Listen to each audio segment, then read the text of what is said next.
오늘 내 삶의 이유라는 제목의 말씀을 함께 나누겠습니다. 이 열왕기상 21장은 아합의 운명을 결정지을 매우 중요한 장입니다. 사실상 오늘 나봇의 포도원 사건, 이게 이제 유명한 사건인데, 이 사건은 아합, 그러니까 그가 누구였는지를 가장 적나라하게 보여주면서 자연스럽게 아합의 죽음으로 이어집니다. 오늘 본문에는 아합이 나봇의 포도원을 자기 것으로 만들려고 그랬던 내용이 이제 나옵니다. 한 물건을 가지고 싶고, 아니 왕이 뭐 그거 갖고 싶을 수도 있지, 그게 뭐 잘못됐어라고 생각할 수도 있을 텐데, 그러나 욕심이 잉태한즉 죄를 낳고 죄가 장성한즉 사망을 낳는 것은 성경이 우리에게 말씀하시는 내용이고, 이 포도원 사건을 그렇게 굳이 접근하지 않는다고 해도 아합 인생에서 오늘 본문은 가장 치명적인 거짓이었습니다. 21장의 이건 내용은 참 특이한데 20장 그리고 21장, 22장 이렇게 연결되는 데 있는데, 20장 바로 앞에 있는 20장에서 무슨 일이 있었냐면 아합이 아람의 베나닷과 전쟁을 치르고 하나님의 은혜로 승리했습니다. 그리고 22장을 가면 또다시 아람과 이제 전쟁을 합니다. 그러니까 21장은 아람과의 전쟁과 전쟁 사이에 있는 끼어 있는 이제 사건인데, 20장과 22장 사이의 공백을 약 3년 정도로 보통 봅니다. 그런데 이 3년이라는 기간이 사실 긴 기간인데, 이 긴 기간 중에 딱 하나의 사건, 나봇의 포도원 사건을 기록하면서 아합이라는 사람이 누구였는지에 대해서 오늘 본문이 우리에게 이제 정확하게 이제 고발하려는 거죠. 자, 20장에서 아합이 승리했습니다. 당연히 하나님의 은혜였죠. 근데 시기상으로 보면 그때가 언제였냐면, 지난번에도 다 나누었던 건데, 아합이 3년 6개월이라는 힘든 가뭄을 지내고 나서였습니다. 그 가뭄 기간 동안에 아합이 진짜 힘들었거든요. 근데 엘리야의 도움으로 그 어려움을 이겨내고 어쨌든 큰 비가 내렸죠. 그리고 나서 아람과의 전쟁에서도 크게 승리했습니다. 그때의 아람은 한 나라가 아니었고 지방 32개 나라가 합쳐진, 그러니까 총 33개국의 연합군과 싸워서 승리한 엄청난 승리였습니다. 그때 승리가. 아합의 기분이 어땠을까요? 막 다 가진 것 같았겠죠. 어쩌면 아합 인생에서 가장 찬란했던 시기였을지도 모릅니다. 근데 22장으로 가면 거기서 아합이 이제 죽습니다. 그러니까 상황이 이런 겁니다.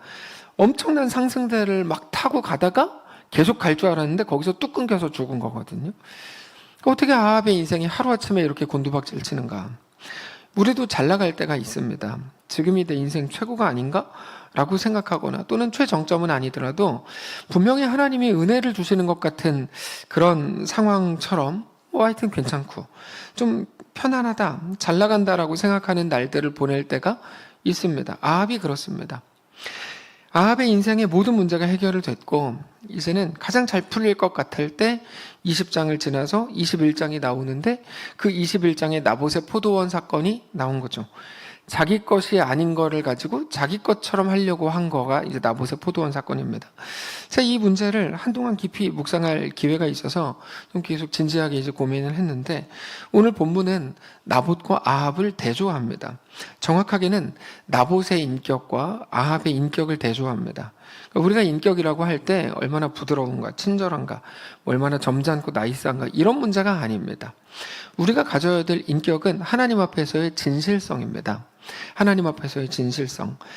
내가 무슨 말을 하는가가 아니라 왜 그 말을 하는가, 이게 진실성이라는 겁니다. 그러니까 진실성에 대해서 네가 거짓말하지 마, 이런 차원이 아니고, 하나님 앞에서의 진실성이라는 건 내가 왜 그 말을 하는가에 있거든요. 사실 그가 어떤 말을 했는가보다 더 중요한 건 뭐냐면 그 말을 누가 했는가가 더 중요합니다. 왜냐하면 그게 진실성이기 때문에요. 우리가 대화를 할 때 분명히 다 맞는 말인데 그 사람의 마음이 틀렸을 때가 있어요. 다 맞는 말을 그가 쭉 하는데 사실 그 사람의 마음이 틀렸을 때, 결국에 자기 이익과 자기의 무언가를 위해서 그러는 거면서 마치 다른 사람을 위해서 그러는 것처럼 말할 때가 있습니다. 진실성이 없는 거죠. 우리는 우리 속에 있는 하나님의 진실성, 하나님에 대한 우리의 진실성을 늘 조심해야 하고 늘 민감하게 자기 자신을 살펴야 됩니다. 오늘 본문에서 이 일은 남편 아합이 문제였다기보다 사실 이세벨이 문제였던 거죠. 왜냐하면 아까 우리가 읽었지만 이세벨이 다 꾸며놓은 이야기거든요. 오늘 본문 처음에 이세벨은 상당히 현모양처 같은 모습으로 나옵니다. 5절을 보시면 그의 아내 이세벨이 그에게 나와 이르되 왕의 마음에 무엇을 근심하여 식사를 안 하십니까? 물론 이세벨의 개입의 결과로 22장에서 아합이 죽습니다. 그러니까 이세벨의 질문에 대해서 아합이 6절에서 이렇게 대답하죠.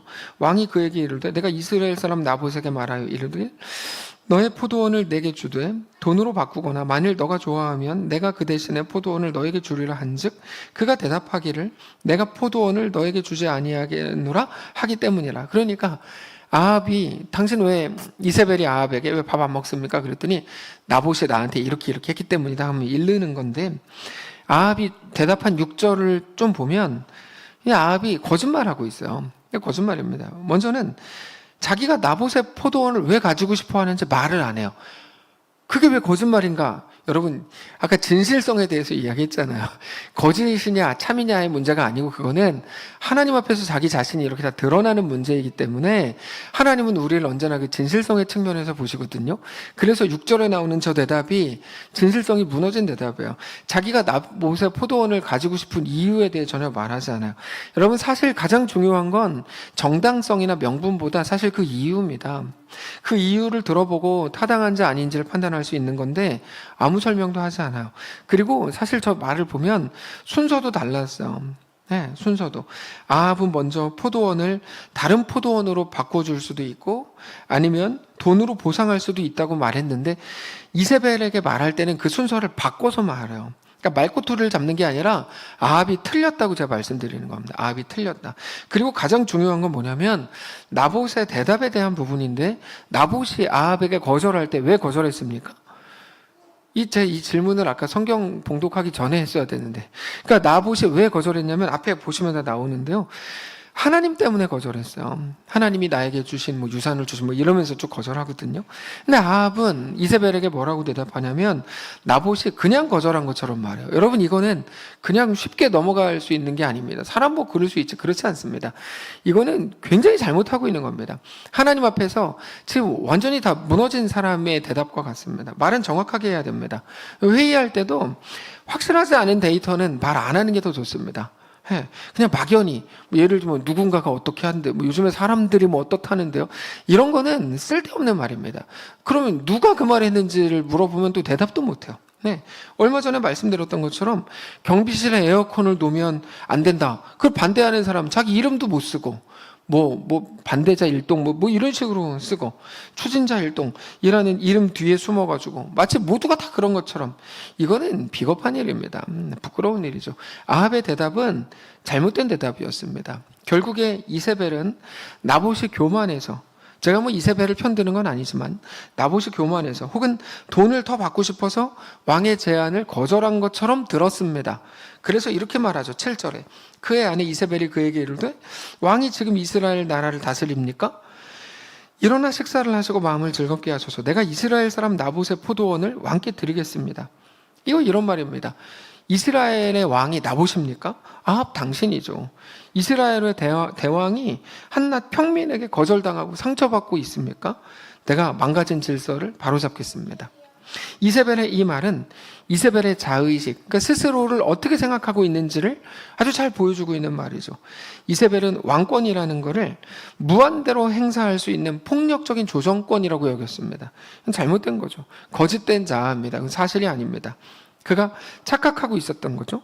그래서 이세벨은 나봇 자신도 어떻게 하지 못했던 아합 자신도 어떻게 하지 못했던 나봇의 포도원을 자기 것처럼 취급을 합니다.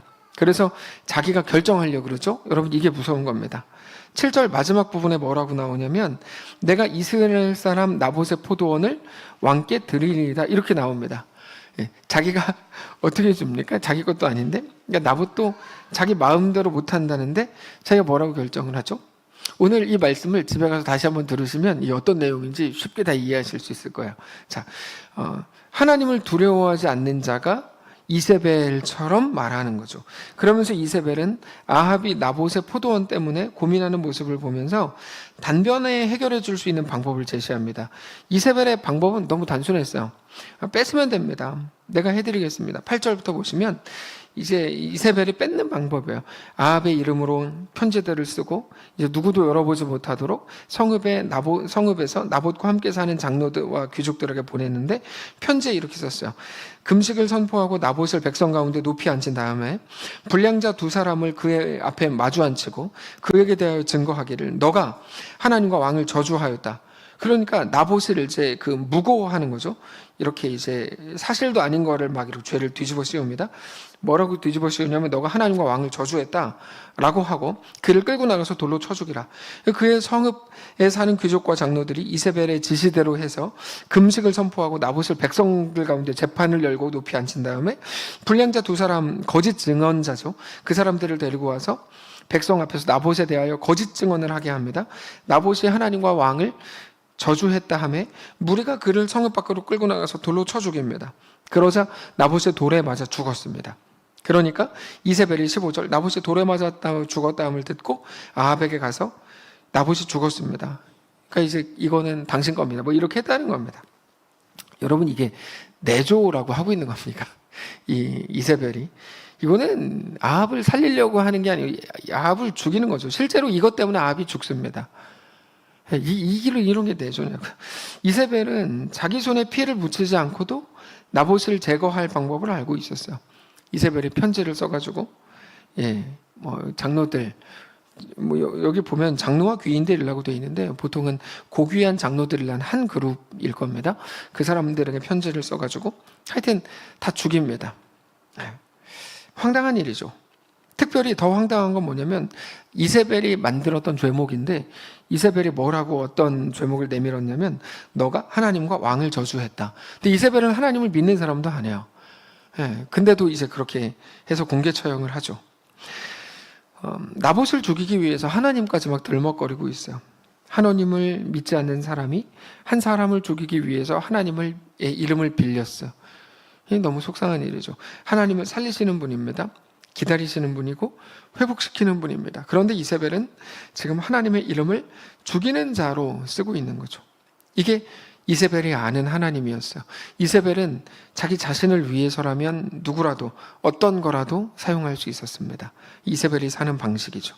우리가 하나님을 어떻게 알고 있는가 하는 건 매우 중요합니다. 하나님을 누구라고 아느냐.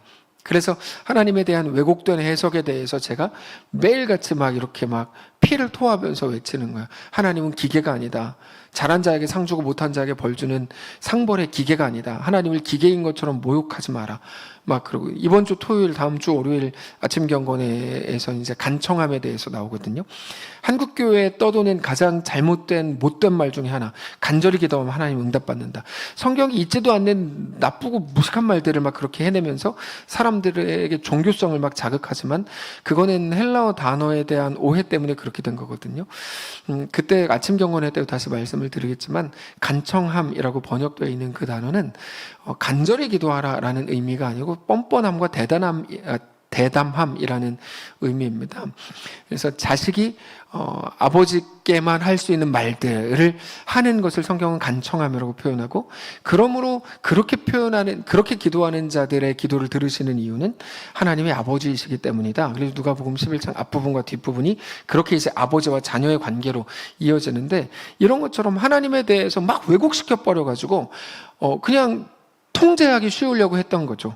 뭐 예를 들면 간절히 기도해. 그럼 종교성이 막 좋아지니까 막 그렇게 하게 하고, 너 더 착하게 살고 더 열심히 살아야 돼. 그래야 하나님이 너한테 상 주고, 너 엉망으로 살면 벌 줘. 막 이런 식으로 하니까 통제가 쉽죠. 그래서 이제 많은 사람들을 그렇게 이끌어온 건데, 이세벨이 그렇습니다. 하나님에 대한 잘못된 지식이 자기의 인생을 그렇게 엉망으로 끌고 가버린 거야. 이세벨은 하나님을 완전히 잘못 알고 있었습니다. 그래서 뭐 그 여자도 당연히 하나님 몰랐죠. 근데 이세벨 같은 사람들이 신약에 얼마든지 나옵니다. 아니, 사실 하나님 앞에 진실한 성도가 아니라면 대부분이 다 이세벨처럼 합니다. 다 하나님의 이름을 빙자해서. 김동호 목사님이라는 사람은, 그 사람은 더 심각하죠. 뭐라 그래요? 높은 데 종회교회 그분입니다. 그 사람은 뭐라 그러냐면, 하나님께 기도해서 응답 못 받을 거면 뭐하러 하나님을 믿냐? 하나님은 그렇게 써먹는 거다. 이렇게 대놓고 얘기하는 못된 사람입니다. 또 못됐다고 하면 또 제가 욕먹으니까 뭐 그렇게까지 생각하실 필요는 없지만 그래도 그분이 훌륭한 일을 아주 많이 하셨어요. 그러나 어쨌든 하나님에 대한 왜곡된 시선을 내세우는 거는 정말 견디기 어렵죠. 모두 자기 자신을 위해서 하나님 앞에 나오는 거예요. 정말 많은 사람들이 자기 자신을 위해서, 하나님에 대한 왜곡된 시선이죠. 결국 자기 자신이라는 신을 섬기기 위해서 야훼, 여호와 하나님이라는 존재의 도움을 받는 겁니다. 우리도 얼마든지 그럴 수 있습니다. 예전에 몇 번 소개했던 Cat and Dog Theology라는 책을 소개한 적이 있는데 우리말로는 강아지 신자, 고양이 성도라고 번역된 책입니다. 강아지와 고양이가 예전부터 사람들에게 사랑을 많이 받아온 애완동물인데 저희 집에도 이제 이렇게 개를 키우는데 우리 교회에도 개나 고양이 키우는 분들 많이 있으시죠. 근데 저자는 개와 고양이의 특성을 이렇게 구분하는데 개는 주인을 만날 때마다 언제나 꼬리를 흔든다. 저희 집 개도 그래요. 개가 주인을 반기기 때문이다. 쓰다듬어 주면 너무 좋아한다. 근데 반면에 고양이는 주인을 본 다음에 슬며시 다가오잖아요. 예, 저도 태국에 가면 고양이가 거기 진우라는 녀석이 있거든요. 근데 그 녀석이 하여튼 막 이렇게 다가오고 하여튼 무서워 죽겠어요. 하여튼 근데 주인의 다리를 자기 얼굴을 막 이렇게 막 문질러요. 그러면서 너는 내 거야. 이렇게 말하는 것 같은 느낌을 주는 거죠. 의자 다리에도 막 문질르고 주인이 와도 절대 꼬리를 흔들지 않아요. 이 못된 고양이들. 그래서 내리게 된 결론은 뭐냐면 잘 보니까 그 둘이 비슷하면서도 본질적으로 완전히 다르더라. 그러면서 결론적으로 개와 고양이의 마음을 이분이 책에 이렇게 정리했어요. 개는 이렇게 말합니다. 당신은 저를 길러주시고 먹여주시고 재워주시고 사랑해주시니 당신은 나의 하나님이신 것이 틀림없습니다. 근데 고양이는 이렇게 말합니다. 당신은 나를 길러주고 먹여주고 재워주고 사랑해주니 나야말로 당신의 하나님인 게 분명합니다. 이게 이제 개와 고양이의 구분이라고 그분이 얘기하는데 결국에 제가 이제 모르고 하는 말입니다. 그 책 하나 보고 하는 말인데 개와 고양이의 가장 큰 차이는 자기 중심이냐 주인 중심이냐 또한 누가 누구한테 순종하느냐에 달려 있습니다. 고양이는 다 자기 중심이죠. 주인도 자기를 위해 존재해요. 그러니까 하나님께 기도해가지고 응답 못 받을 거면 하나님을 그때 써먹어야지. 네가 어려움 당했을 때 그때 못 써먹을 거면 네가 뭐하러 기독교 신자냐 라고 말하는 거는 전형적인 고양이죠. 예, 자기가 싫으면 그만입니다. 그러나 개는 주인 중심입니다. 그렇기 때문에 개는 주인에게 순종하려고 저희 집 개는 순종은 안 합니다. 근데 그래도 어쨌든 순종하려고 그러죠. 그러나 고양이는 주인이 자기에게 순종하기를 원하죠. 그러니까 겉만 보면 이 둘은 아주 비슷해요. 먹고 자고 눕고 다 똑같이 출발합니다. 근데 그 고백의 시작은 똑같지만 결론은 다르죠. 고백의 시작은 이래요. 당신은 나를 길러주고 먹여주고 잠을 재워줍니다. 나를 사랑해주죠. 이게 고백의 시작인데 마지막이 다르죠. 개는 그러므로 당신은 나의 주인입니다. 고양이는 그러므로 내가 네 주인인 게 분명해.로 끝을 맺죠. 그러면서 고양이 같은 신자가 될 건지 개 같은 성도가 될 건지를 묻는 책이 그 아주 좋은 책입니다. 네. 그래서 저자의 아이디어가 너무 좋잖아요. 그래서 이게 되게 재밌는 게 뭐냐면 나중에는 고양이와 개 신학이란 세미나가 열렸어요. 그래서 많은 목사님들 사실은 얘기하기 그렇죠. 어쨌든 별의별 다 쫓아다니잖아요. 알파코스, 두날개 다 쫓아다니잖아요. 중심이 없어서 아닙니다. 하여튼 다 쫓아다니거든요. 근데 개와 고양이의 신학 여기도 쫓아다니고 별거 다 했습니다. 1999년도인가 이런 세미나가 생겼죠. 근데 이세벨이 그렇습니다. 이세벨은 하나님을 자기가 필요할 때만 이용해요. 사람 죽이는데 그 존귀한 이름, 하나님의 이름을 쓰죠. 이세벨에게 있어서 하나님의 이름은 전혀 존귀한 이름이 아니었어요. 자기의 계획이 존귀했죠. 이세벨에게 있어서 하나님의 이름은 전혀 위대하지가 않았어요. 자기의 감정과 자기 생각과 자기 인생이 위대했죠. 그래서 이세벨은 하나님의 이름을 자기 이름과 자기 인생과 자존심과 계획을 위해 이용합니다. 그 결과 나봇은 하나님의 이름을 저주한 죄로 죽임을 당합니다. 그리고는 그 이야기를 이세벨이 아합에게 전했고 아합은 그 길로 내려갑니다. 너무 행복했겠죠? 성경은 아합이 나봇의 포도원을 차지하러 그리로 내려갔다라고 고발합니다. 그건 아합의 것이 아니었는데 아합이 차지하러 내려간 거죠. 결혼 잘했다고 생각했을까요? 그 부인이 자기 죽인 것도 모르고. 네. 우리는 여기서 궁금한 게 있습니다. 하나님은 왜 그 일을 그냥 놔두셨을까? 이게 이제 우리의 궁금함입니다. 우리가 궁금해하고 불만인 건 늘 이겁니다. 하나님이 이세벨을 사랑하시는지 나봇을 사랑하시는지. 당연히 나봇이겠죠. 그러면 하나님은 이 모든 일들을 왜 그냥 두셨는가? 이 일의 결과가 뭔가? 이세벨의 계획은 성공했고 나봇은 죽었죠. 하나님은 왜 그거를 그렇게 그냥 놔두었는가? 물론 나중에 보면 모든 것이 그들이 행한 대로 보응을 받지만 최소한 오늘 본문만 놓고 보면 나봇은 죽었고 이세벨은 이겼고 아합은 자기가 원하는 나봇의 포도원을 자기 것인 것처럼 쉽게 취했습니다. 자, 우리가 그렇게 나봇의 입장이 되어서 억울해하고 못마땅해 하는 것처럼 그럼 나봇을 생각해 보세요. 나봇도 억울했을까요? 억울했겠죠. 근데 표현을 조금만 다르게 보면 전혀 그러지 않았을 가능성이 저는 훨씬 높다고 봐요. 나봇의 죽음을 순교라고 말하거든요. 순교는 하나님 때문에 죽는 죽음입니다. 신앙을 지키려다 죽는 거죠. 그래서 나봇은 순교한 겁니다. 아마 이번 그 전도 여행 때 사일런스에 대한 영화 이야기를 좀 나눌 기회가 있을 걸로 생각하는데, 순교는 하나님 때문에 죽는 겁니다. 자기 때문에 죽는 걸 순교라고 부르지 않아요. 하나님 때문에 죽는 건데, 그래서 나봇이 순교한 겁니다. 나봇과 비슷하게 죽은 사람들이 있죠. 대표적으로 스데반입니다. 사도행전 7장에 나오는 스데반은 복음을 전하다가 유대인들의 돌에 맞아 죽습니다. 많은 사람들, 특별히 사울이라고 불렸던 바울은 그 순간에 스데반의 죽임당함을 마땅한 걸로, 당연한 걸로 여겼습니다. 그런데 사도행전 7장을 다시 보면 스데반이 죽어가는 그 순간 기록된 내용들을 보면 스데반의 마음에 억울함이라는 건 하나도 없었다는 걸 알게 돼요. 한번 사도행전 7장 54절부터 보시면 한번 여기 좀 내용을 잘 한번 보세요. 여기에 그 억울함이 있는지. 그들이 이 말을 듣고 마음에 찔려 그를 향하여 이를 갈거늘 스데반이 성령 충만하여 하늘을 우러러 주목하여 하나님의 영광과 및 예수께서 하나님 우편에 서신 것을 보고 말하되 보라 하늘이 열리고 인자같이 하나님 우편에 서신 것을 보노라 한데 그들이 큰 소리를 지르며 귀를 막고 일제히 그에게 달려들어 성 밖으로 내치며 돌로 칠세 증인들이 옷을 벗어 사울이라 하는 청년의 발 앞에 두니라. 그들이 돌로 스데반을 치니 스데반이 부르짖어 이르되 주 예수여 내 영혼을 받으시옵소서 하고 무릎을 꿇고 크게 불러 이르되 주여 이 죄를 그들에게 돌리지 마옵소서 이 말을 하고 자니라. 여러분 여기 억울함이라는 게 없잖아요. 그런 게 예수님의 죽으심도 마찬가지예요. 그 십자가도 억울함이라는 게 없어요. 억울함이라. 오늘 본문 나봇도 마찬가지였을 텐데 여러분 오히려 분노는 억울함은 상대방의 것이에요. 순교하는 자들의 것이 아니었다고요. 스데반의 죽음을 마지막 60절에서 이 말을 하고 자니라 매우 평안하게 표현되어 있죠. 그가 억울했을 거라고요? 그러면 못 죽죠. 막 돌에 맞아서 숨은 끊어지는데 억울해서 못 죽죠. 근데 스데반은 그러지 않아요. 나봇이 억울했을까요? 저는 그렇지 않았을 거라고 정말 확신합니다. 우리 속에 억울함과 분노가 있다면 지금 우리 속에서 뭔가 잘못되고 있다는 말입니다. 우리는 내 감정과 내 생각이 어떤 게 잘못된 건지 잘 모르실 때가 아주 많아요. 대화하다 보면 정말 잘 모를 때가 좀 많은데 단순합니다. 우리 속에 분노와 억울함이 있으면 지금 당신이 잘못됐다는 말이에요. 예수님이 십자가에서 죽으실 때 분노와 억울함이 없었어요. 그게 나쁜 감정이다 이런 말이 아니고 그 감정이 우리 속에 있을 때 뭔가 우리가 지금 잘못 생각하고 있다는 거를 깨달으면 된다는 말이에요.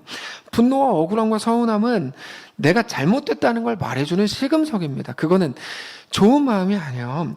제가 예전에 2008년에 설교 한번 잘못했다가 잘못했다 아니야. 지금 이 말을 잘못했네. 설교 한번 잘했다가 엄청나게 욕먹은 적이 한번 있어요. 억울하지 않았습니다. 진심으로. 사실 나봇의 죽음은 순교였습니다. 그리고 순교는 억울하지 않습니다. 억울하면 순교 안 하면 됩니다.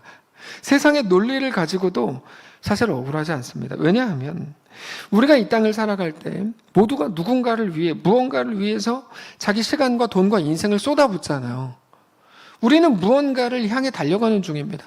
누가 불행하면 자기가 왜 사는지 삶의 이유와 존재와 가치를 모르고 사는 게 제일 불쌍한 거죠. 자기가 살 이유, 정확하게 말하면 자기가 에너지를 쏟을 이유, 에너지를 쏟는다는 건 죽음으로 간다는 거 아닙니까?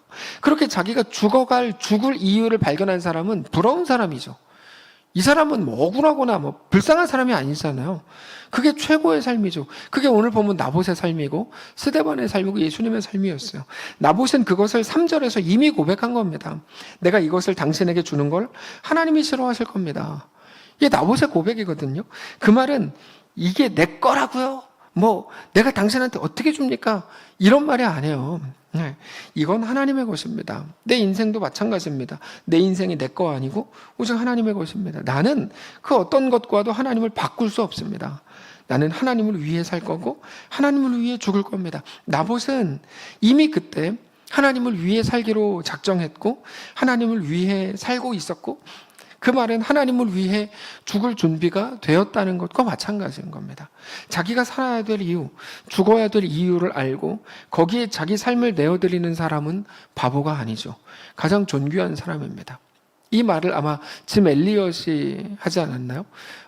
가장 영원한 가장 가치 있는 것을 위해 자기 인생을 버리는 사람은 가장 어리석은 사람이 아닙니다. 하여튼 이런 식으로 얘기했는데 예전에도 밀양이라는 영화를 몇 번 소개했는데 이 영화를 제가 이제 여러 번을 봤습니다.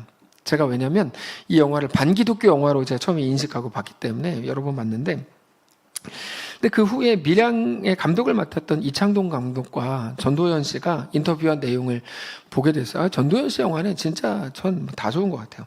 근데 그때 깜짝 놀란 부분이 있었는데 원래는 마지막 부분에 주인공 신혜가 주인공 그 이름입니다. 신혜가 저수지에서 자살하는 장면을 넣으려고 찍었는데 이게 10월 하순이었기 때문에 생각보다 추웠고 만약을 대비해서 앰뷸런스도 막 대기하고 있었답니다. 그래도 전도연 씨는 너무너무 무서웠대요. 물에 들어갔는데 숨이 안 쉬어지고 막 정말 죽을 것 같았대요. 간신히 잘 찍고 나왔는데 나중에 보니까 카메라 2대로 찍었는데 하나는 24p로 찍고 하나는 25p로 찍어가지고 믹싱을 못한 거예요. 그렇다고 다시 찍을 수는 없고 그래서 이제 그 장면을 자살하는 장면을 버리고 손을 긋는 장면으로 대체해서 넣었는데 사실 자살하는 장면으로 갈 때에도 극중 신의 그 영화 내용을 보면 하나님께 계속 실망해요. 일부러 막 죄를 더 짓고 그러면서 막 교회 장로님 꼬시고 막 이런 내용이 나오거든요. 그러면서 하나님께 이렇게 보고 있어요. 잘 봐요. 내가 당신한테 어떻게 하는지 이렇게 막 말하면서 계속 일부러 죄를 지어요. 그러다가 마지막 칼로 긋는 순간에 보고 있어요. 내가 당신 아프게 할 거야. 막 이렇게 말하거든요. 그러다 마지막 손을 긋고 나서 길에 나가서 이렇게 외쳐요. 살려주세요. 제발 살려주세요. 그러면서 쓰러집니다. 이 부분에 대해서 이창동 감독이 이렇게 설명합니다. 그것이 신의 회심 장면입니다. 그러니까 감독은 그거를 보여주려고 만들었다는 거예요. 그 신의 회심 장면을 보여주고 싶었대요. 그리고 나서 그 영화를 다시 보니까 그 영화에 나왔던 모든 방황들, 자해하는 부분들까지도 내면에서 하나님과 싸우고 있었다는 걸 알게 됐죠. 그리고는 살려주세요. 제발 살려주세요라고 외친 거예요. 하나님을 향해 외쳤다는 거죠. 시내가 마치 욥처럼 보였고 야복강가에 있었던 야곱과 같았어요. 그리고 다시 보니까 밀양이라는 이 영화가 영어 제목이 뭐냐면 시크릿 선샤인이에요. 제가 이거를 보고 깜짝 놀랐어요. 밀양 시크릿 선샤인이 비밀스러운 햇빛, 숨겨진 햇살 이런 거죠. 그냥 단순히 밀양이라는 도시가 있으니까 우리는 그냥 그 도시 이야기겠구나 생각했는데 아니었어요. 한국어로도 밀양, 숨겨진 햇살. 마음 먹고 영화를 다시 보면 그런 장면들이 보입니다. 저는 이게 마치 우리의 삶이 밀양이라고 생각해요. 이제 나봇에 관한 이야기를 말씀드리고 마치려고 하는데 우리는 일어난 모든 일들을 가지고 하나님을 판단하고 싶어요. 우리 자신의 일도 마찬가지죠. 이거는 자기 자신에 대해서 잘했다, 잘못했다, 나 왜 이렇게 멍청해, 막 이러잖아요. 혹은 우리는 심판자가 되고 싶기도 하죠. 그래서 나봇을 보면서도 욥을 보고 다른 사람을 보면서도 대신 억울해하고 그게 왜 대신 억울해하는 줄 아세요? 자기가 심판자가 되려고 하기 때문에 그래요. 우리가 막 정의로운 사람들이라 그런 게 아니에요. 그래서 대신 분노하고 대신 막 화를 내죠. 그 마음 깊은 곳에는 나도 그런 일을 당할지 몰라라는 마음 때문이지만 그걸도 정의라고 생각하기도 해요. 나봇은 아니라고 해도 그 가족은 어떻게 할 겁니까? 막 따지죠. 그런데 나봇과 스데반과 욥과 야곱과 모든 믿음의 선배들은 오늘 우리에게 이렇게 말하는 것 같아요. 나 그렇게 억울하지 않은데? 이렇게. 오히려 우리가 성경을 보면서 막 억울해해 주는데 성경의 인물들을 천국 가서 만나봅시다. 그때 억울했어요. 뭐 그게 왜 억울해? 그러지 않지 라고 얘기할 거야. 다만 그들은 죽는 순간에도 하나님의 무한한 사랑에 감격하고 있었을 게 분명합니다. 나에게도 이런 죽음의 자리를 허락하시다니. 그게 하나님의 방식이고 하나님의 사랑인 것을 알기 때문입니다. 그리고 그들을 그렇게 이끄신 하나님께서 그들의 가족과 그들의 미래까지도 하나님의 가장 완전한 방식으로 이끄시겠죠. 우리는 오늘 그것도 믿는 겁니다. 우리는 어떤 상황을 믿는 게 아니라 우리에게 대해 완전하신 아버지 하나님을 믿기 때문입니다. 그러므로 우리가 해야 될 일, 할 일은 내 일을 통해, 내 앞에 일어난 사건을 통해 하나님을 판단하는 게 아니라 오늘 하나님을 사랑하고 하나님으로 인해 감격하는 그 시선으로 우리의 상황을 바라보아야 하는 거죠. 여러분, 순서를 잘 보셔야 돼요. 내 상황을 가지고 하나님께 나아가는 건 안 돼요. 하나님이 누구신지 확인을 하고 우리 삶으로 들어가라고요. 우리는 이제 곧 며칠 후에 전도 여행을 갑니다. 제 기대는 우리가 그들에게 무언가를 태국 분들에게 잘 주는 게 아니고 우리 성도들의 고백을 듣는 겁니다. 그건 이번에 거기 팀에서 뭐래더라 설문조사 같은 걸 미리 한다고 다 나눠줘가지고 이번 전도 여행을 통해 기대하는 바가 뭡니까? 이런 거 있었어요. 제가 그렇게 썼어요. 우리 성도들의 고백을 듣는 것. 그런데 대충 할 때는 고백이 안 만들어져요. 억울함과 분노와 서운함만 생겨요. 제가 같이 쭉 일하다 보면 꼭 억울해하는 분들은 대충 하는 사람들이 다 억울해요. 그래서 대충 준비하는 걸 제가 제일 극혐합니다. 진심입니다. 근데 우리의 모든 거를 갈아놓고 더 디테일하게 하고 더 최선을 다해서 우리를 쏟아부으면 그때 비로소 하나님의 일하심이 보이더라고요. 우리는 우리 하나님이 온 땅의 주인이신 것을 고백하고 돌아올 겁니다. 저는 그럴 거라고 확신합니다. 그러면 그 고백이 만만치 않은 우리의 이번 2025년 나봇의 포도원과 같고 욥의 인생과 같고 요셉도 마찬가지겠지만 그 모든 사람들의 인생과 같을 우리의 2025년 그리고 우리의 전 인생을 살아가게 할 또 하나의 힘이 될 겁니다.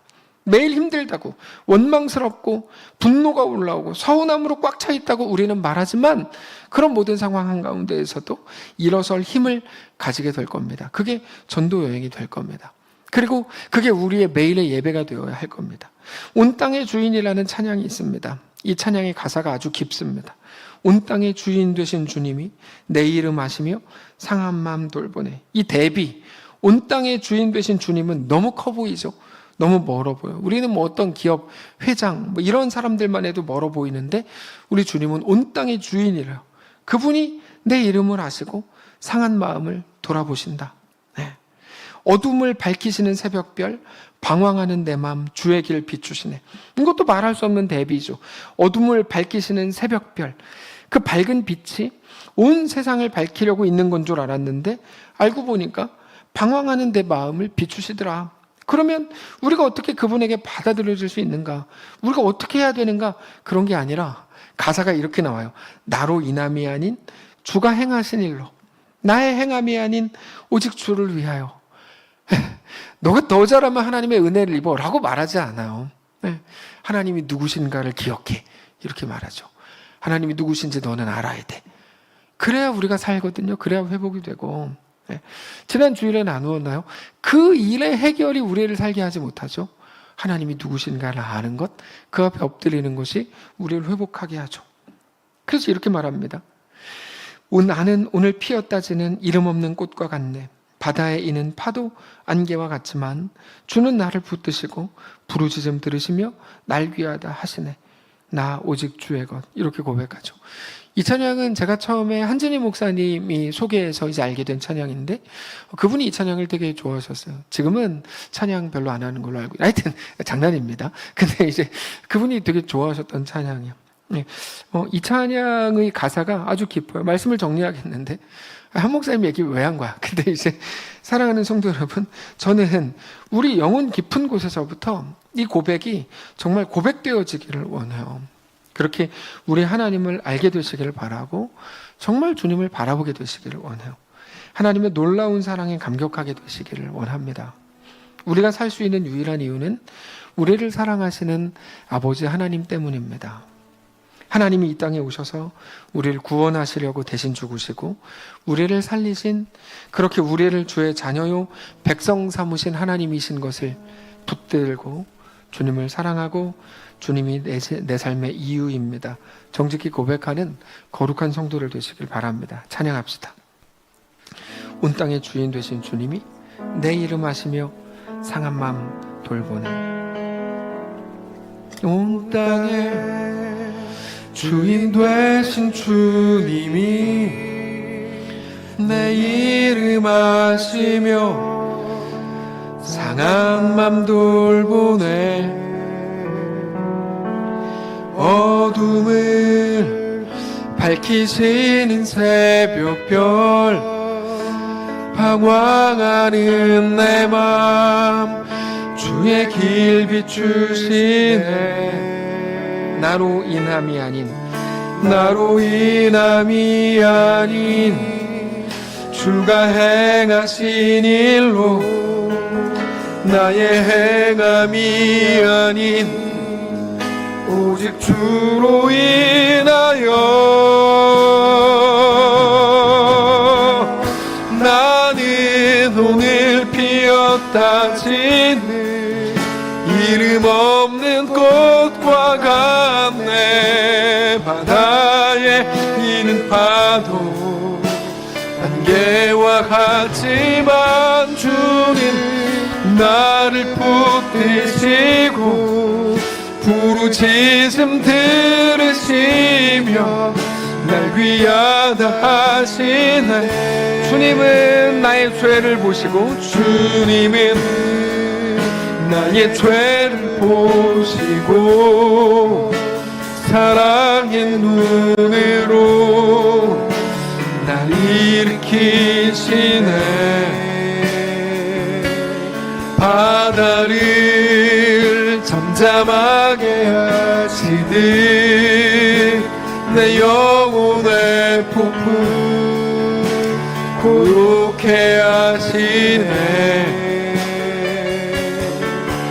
나로 인함이 아닌 주가 행하신 일로 나의 행함이 아닌 오직 주로 인하여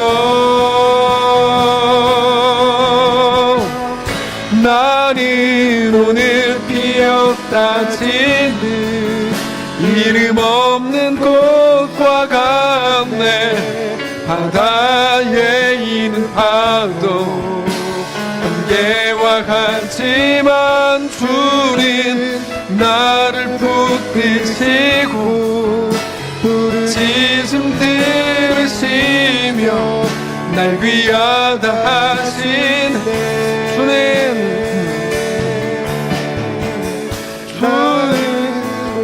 피었다 지는 이름 없는 꽃과 같네. 바다에 있는 파도 안개와 같지만 주는 나를 일으키고 부르짖음 들으시며 날 귀하다 하시네. 우리 한번 잠시 눈 감고 기도하시기를 원합니다. 우린 정말 힘있는 2025년을 살고 싶습니다. 이전과 같고 싶지 않습니다. 그런데 우리가 회복되는 유일한 방법은 다른 사람 혹은 나의 어떤 변화, 다른 것에 있지 않습니다. 우리가 하나님 앞에 엎드리는 것에 있습니다. 하나님이 어떤 분이신지 다시 생각하고 깨닫고 확인하는 것만으로 우리는 새로워집니다. 우리에게 결국 부족한 게 있다면 바로 그 부분인 겁니다. 내 정의가 너무 센 거죠. 내 확신이 너무 센 거예요. 거기엔 소망이 없습니다. 그렇게 되면 하나님을 이용하게 될 뿐입니다. 우리는 하나님이 나의 아버지요 내 왕이요 전부이신 것을 오늘 또다시 말씀을 통해 확인해야 하고 그 앞에 엎드려야 합니다. 하나님 내 삶을 붙들어 주십시오. 그렇게 주 앞에 진실성으로 나아가게 해주십시오. 오늘 조용하게 묵상하며 하나님 앞에 한번 기도하겠습니다. 기도합시다. 주님, 주 앞에 서길 원합니다. 아버지 하나님, 하나님이 누구신지, 내가 누군지 깨닫고 주 앞에 온전히 서는 우리 모두가 되게 하시옵소서. 하나님, 우리를 붙들어 주시기 원합니다. 하나님 이끄시길 원합니다. 주님, 하나님의 완전하심과 크심을 보게 하시고 하나님의 역사를 오늘도 기대하고 바라보게 하시옵소서. 창조주 하나님을 믿음으로 바라보게 하시고 그렇게 주 앞에 온전히 세워지는 모두 되게 하시옵소서. 아버지 하나님 인도하시옵소서. 주님 붙들어 주시옵소서. 우리 모든 성도를 붙잡아 주시고 새로운 한 해가 되게 하여 주시옵소서. 주님 붙드시고 이끄시는 놀라운 역사가 우리가 모두 충만케 하시옵소서. 하나님을 믿음으로 바라보는 우리 모두의 삶이 되게 하여 주시옵소서. 우리 연약함으로 그냥 두지 마시고 하나님 앞에 감격하는 존재들로 서게 하시옵소서. 하나님, 우리의 판단과 우리의 해석으로 너무 똑똑했던 우리를 불쌍히 여기시기를 원하고 이제 내 자신에 대한 것이 아니라 하나님이 누구신지 아는 지식을 갖는 우리가 되게 하시옵소서. 하나님이 완전하신 분이고 창조주 하나님이시고 내 상황과 모든 환경을 완전히 압도하는 하나님의 하나님 되심 앞에 사랑하는 모든 성도들을 엎드립니다. 하나님, 2024년 그렇게 왔던 것처럼 올해도 흘러가지 않게 하시고 이제는 하나님 앞에 온전히 엎드려 하나님 앞에 굴복하는 한 해가 되게 하시옵소서. 그렇게 하나님이 주인이신 것을 아는 하나님의 종들로 서게 하시고 왕 되신 하나님 앞에 오늘 엎드리는 우리의 이번 2025년 전 인생이 되게 하시옵소서. 하나님, 사랑하는 성도들에게 선한 마음을 주셨고 이번 2025년에도 전도 여행을 시작하게 하시니 감사합니다. 하나님, 각 사람 마음에 성령을 부으셔서 하나님이 보여주시는 것 보게 하시고 깨닫게 하시는 것 정직히 깨닫게 하시고 그렇게 주 앞에 온전히 엎드리게 하시고 직접 가는 자들과 돕는 모든 자들 동일한 하나님의 은혜를 주시되 하나님을 향한 엎드림을 통해 우리 인생이 새로워지고 우리 2025년이 온전한 신자들로 하나님의 온전한 백성들로 새로워지는 귀한 한 해가 되게 하시옵소서. 각 사람, 각 마음, 또 각 성도들과 가정들 붙잡아 주셔서 하나님을 깊이 알며 주님을 뜨겁게 사랑하는 우리의 꿈 같은 한 해가 되게 하시옵소서. 온전한 회복을 이루실 살아계신 우리 주 예수님의 이름으로 기도합니다. 아멘. 하늘에 계신 우리 아버지여, 이름이 거룩히 여김을 받으시오며 나라가 임하시오며 뜻이 하늘에서 이룬 것 같이 땅에서도 이루어지이다. 오늘 우리에게 일용할 양식을 주시고 우리가 우리에게 죄진 자를 사하여 준 것 같이 우리 죄를 사하여 주시고 우리를 시험에 들게 하지 마시고 다만 악에서 구하시옵소서. 대개 나라와 권세와 영광이 아버지께 영원히 있사옵나이다. 아멘.